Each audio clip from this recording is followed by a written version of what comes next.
తులసి రామాయణం తులసిదాస్ చెప్పాడు. తర్వాత మార్కండేయ ఋషి గారు చెప్పారు. ఛత్రపతి శివాజీ గురువు గారు కూడా అనమాట కొన్ని సంవత్సరాల తర్వాత. ధన్యవాదాలు. ఇంత సమయం కేటాయించి కూర్చున్నందుకు మరొకసారి ధన్యవాదాలు తెలుపుతున్నాను. అలాగే ఒక్కసారి ఒక నామం చెప్తాను, మీరు చెప్తారని చూడండి. జై శ్రీరామ్, జై శ్రీరామ్. రాముడు రామనామం చేస్తే నేను ఆనందపడతానని ఏ గీతంలో చెప్పలేదు. రాముడు నేను ఆచరిస్తే నాకు చాలా ఆనందంగా ఉంటుందని చెప్పడం జరిగింది. రాముని ఆచరణ ఇంతకుముందు శంకర్ గారు చెప్పినట్టు నిత్యం అగ్నోత్రం ఆచరించారు కాబట్టి 5000 సంవత్సరాలైనా ఇప్పటికీ రాముని ఆరాధిస్తున్నాము, భగవంతుని అంటున్నాము. రాముడు అగ్నోత్ర చేసి రామరాజ్యాన్ని సృష్టించాడు.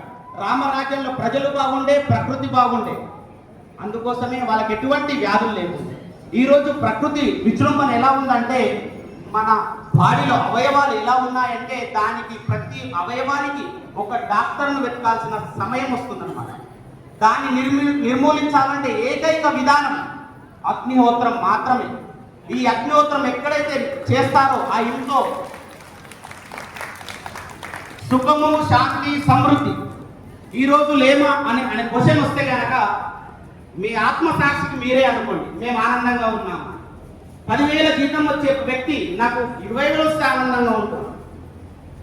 పిల్లలు ఒక స్థాయికి వెళ్తే ఇంకొంచెం స్థాయికి వెళ్తే ఆనందంగా ఉంటున్నాను. నాకు ఇది చాలా అనే ఆలోచన ఎవరికైనా ఉందా? ఎవరికీ లేదు. అంటే మనశ్శాంతి అనేది చాలా కరువైపోయింది. ఈ అగ్నోత్రం ఎక్కడైతే ఆచరిస్తారో ఆ ఇంట్లో నిత్యము సుఖము, శాంతి, సమృద్ధి నెలకొల్పడం జరుగుతుంది. అలాగే ఈ అగ్నోత్రం ఇంతకుముందు మనం స్వాహ ఇయ్యకముందు చెప్పుకున్నాం. ఇన్ని చెప్తున్నారు కదా. ఈ అగ్నోత్రం ద్వారా ఉపయోగాలు, ఈ అగ్నోత్రం చేయడం ద్వారా ఇప్పటి నుంచి ఏదైతే వెలువడి వాయువు ఉందో అది పీల్చుకోవడం ద్వారా మన బీపీ, షుగర్ కంట్రోల్లోకి వస్తుంది. ఎలా చెప్తున్నారు? సైన్స్ పరంగా ప్రూఫ్ ఉంది. లేదు మేమే చెక్ చేసుకుంటాం అనుకుంటే కనుక మీరు ఇంట్లో చేసే ముందు 1/2 అవర్ ముందు, 30 నిమిషాల ముందు బీపీ, షుగర్ చెక్ చేసుకొని ఈ అగ్నోత్రం చేయండి. అగ్నోత్రం అయిన తర్వాత బీపీ, షుగర్ మళ్ళీ చెక్ చేసుకోండి. రిజల్ట్ అనేది మీకు చేంజ్ కనిపిస్తుంది. అంతటి పవిత్రత ఈ అగ్నోత్రంలో. అందుకోసమే అగ్నోత్రాన్ని ఆచరించండి చెప్పడం జరిగిందన్నమాట. ఈ అగ్నోత్రం ద్వారా రెండోది అర్ధ పిరమిడ్ ఆకారంలో ఉన్న పాత్ర, మూడోది గోవంశంతో తయారైన ఆవు పిడికలు, ఆవు నెయ్యి, నాలుగోది అఖండ బియ్యం, ఐదోది వేదమంత్ర ఉచ్చారణ చేస్తూ ఈ అగ్నోత్రం ఆచరించాలి. ఈ అగ్నోత్రం ఆచరించిన తర్వాత మీకు కనిపిస్తున్న పాత్రలో మన వాడుక భాషలో బూడిదను అంటాం, దాన్ని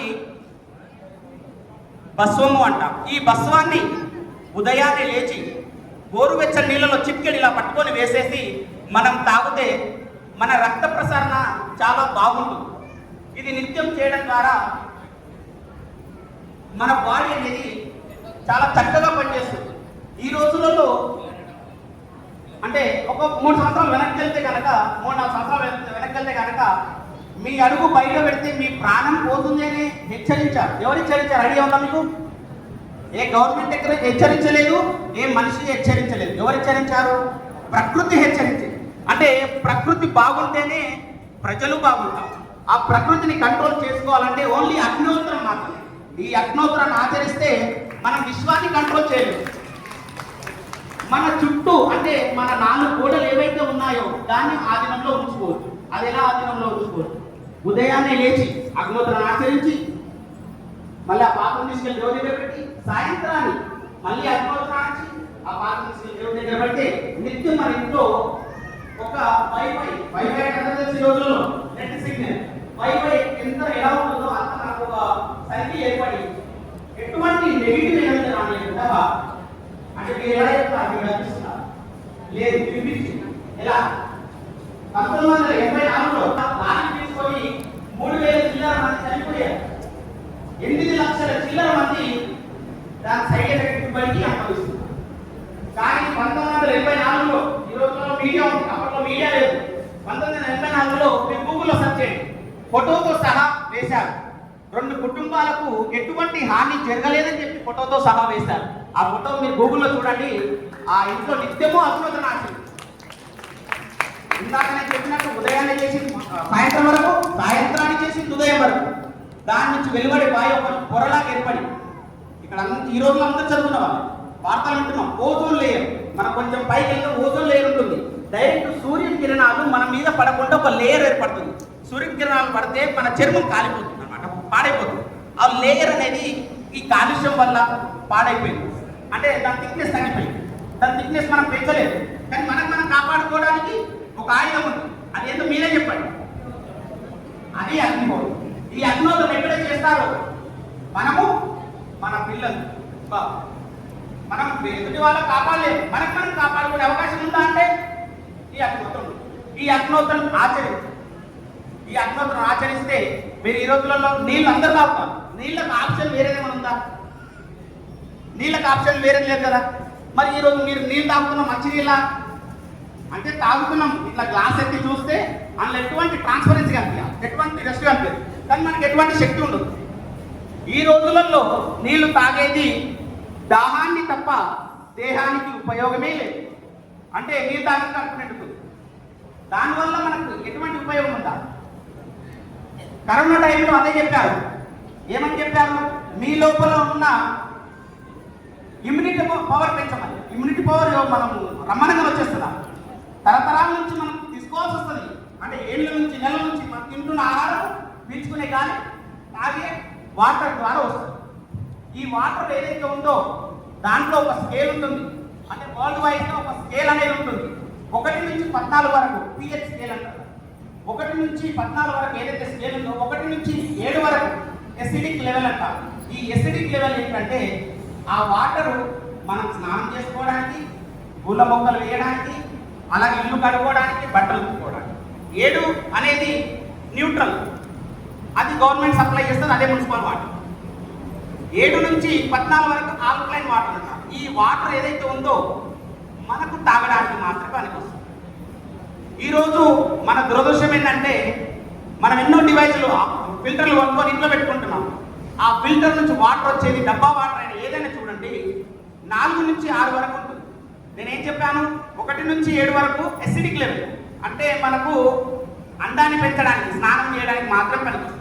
ఆ దురదృష్టవశాత్తు మనం ఏం చేస్తున్నాం? లోపలికి మళ్ళీ డాక్టర్కి వెళ్ళి నాకు రోగాలు వచ్చింది, ఇది వచ్చిందని చెప్తాం. మనం తీసుకునేదే తప్ప. అలాగే అదే వాటర్ని ఈ చిటికెడు భస్వం వేసేసి మనం తాగితే ఆల్కలైన్ లెవెల్ 7 నుంచి 8.5 వరకు మార్పు జరుగుతుంది. ఈ అగ్నిహోత్రంకు ఉన్న పవర్ అలాంటి. ఈ భస్వాన్ని తీసుకెళ్లే వాటర్లు వేస్తే pH లెవెల్ 2 పాయింట్ చేంజ్ అయిపోతుంది, ఆల్కలైన్లోకి వస్తుంది. ఎందుకు అనగా ఇక్కడ అగ్నిహోత్రంలో వాడే గోవంశంతో తయారు చేయడం ఆవు పిడికలు, ఆవుని అతి ముఖ్యమైనది వేదమంత్ర ఉచ్చారణ. ఇది చేస్తూ పలుకుతున్నామని దానిలో శక్తి అనంతమైనదని చెప్పడం జరిగింది. దాన్ని వాడటం ద్వారా మన ఆరోగ్యం బాగుంది. మీకు చెప్పాలంటే కరీంనగర్ డెవలప్ అవుతున్నది. మనం 30 ఏళ్ళకి వెళ్దాం, 30 ఏళ్ళ క్రితం వెళ్దాం. ప్రతి గ్రామానికి ఒక డాక్టర్ వచ్చేవాడు. ఈ గ్రామంలో ఎవరైనా రోగిష్టి ఉన్నారు అని కనుక్కునేవాడు. మరి ఈ రోజులలో నాకు సంబంధించిన డాక్టర్ ఎక్కడ ఉన్నారు? హైదరాబాద్లో ఉన్నాడా, అమెరికాలో ఉన్నాడా? అవునా కదా? మరి ఎందుకు చేంజ్ ఎక్కడైంది? మనం ఉండే విధానం చేంజ్ అయింది. అవునా కదా? అందుకోసమే అగ్నిహోత్రం చేస్తే కనుక పిల్లల మేధశక్తి పెరుగుతుంది. మీరు ఈ రోజు చూడండి, అప్పట్లో మా నాన్నగారు వాళ్ళ 5-6 మంది పిల్లలు ఒకటే ఇంట్లో ఉండేవారు. ఈ రోజులో ఒక్కొక్కరికి ఉంటే మన జాబ్ రాగానే వారు అక్కడ ఉంటారు, మన ఇక్కడ. ఆలోచన విధానం ఎలా ఉంటుంది? మనం అగ్నిహోత్రం ఆచరిస్తే మనతో పాటు పిల్లలు కూడా అగ్నిహోత్రం ఆచరిస్తారు. దాన్ని నిత్యం చేయండి. ఇది చెప్పడానికే ఈరోజు స్వచ్ఛందంగా, అంటే మరొక్కసారి చెప్తున్నాను, స్వచ్ఛందంగా ఎటువంటి లాభార్జన లేకుండా స్వచ్ఛందంగా అవేర్నెస్ ప్రోగ్రామ్ ప్రతి గ్రామంలో, ప్రతి గడపలో అగ్నిహోత్రం చేస్తే కనుక ఈ విశ్వం మొత్తం చాలా బాగుంటుంది అని చెప్పడానికి ఈరోజు అక్కడ కూడా విశ్వ ఫౌండేషన్ ధర్మ సైనికులు ఇక్కడ రీచ్ చేశారు. అలాగే దానికి సంబంధించిన మెటీరియల్ అంటే స్టాల్ అక్కడ ఏర్పరచడం జరిగింది. మీరు ఎవరైనా చేస్తాను అంటే అగ్నిహోత్రం చేస్తాను, నా పర్సనల్ అడుగుతుంది కనుక నేను చదువుకోనంటే మా నాన్న కొట్టి చదివించాను. కానీ ఈ రోజులలో తిట్టి కూడా చెప్పాలి, చెయ్యండి మర్యాదగా, కృతజ్ఞతతో ప్రతి ఒక్కరు అగ్నిహోత్రం చెయ్యండి అని చెప్పడమే నా బాధ్యత. భగవంతుడు ఒకటే మాట చెప్పాడు, ధర్మం చెప్పు ఆచరించడమే బాగా వదిలేద్దాం. స్టాల్ ఏర్పరచడం జరిగింది. అక్కడ పాత్రలు ఉన్నాయి, బుక్స్ ఉన్నాయి. అలాగే మీరు డౌన్లోడ్ చేసిన యాప్లో 140 లాంగ్వేజ్లలో ఈ అగ్నోత్సవం గురించి వివరించడం జరిగింది. దయచేసి మరొకసారి చెప్తున్నాను, అగ్నోత్సవం ఆచరించండి, మీ గృహాన్ని మంచి చేసి. ఇదే మా కర్తవ్యం అనుకొని ఈరోజు చెప్పడానికి వచ్చాం. ధన్యవాదాలు. అలాగే ఇంత సమయం ఇచ్చినందుకు మరొక్కసారి ధన్యవాదాలు. అలాగే ఈ అగ్నోత్సవం గురించి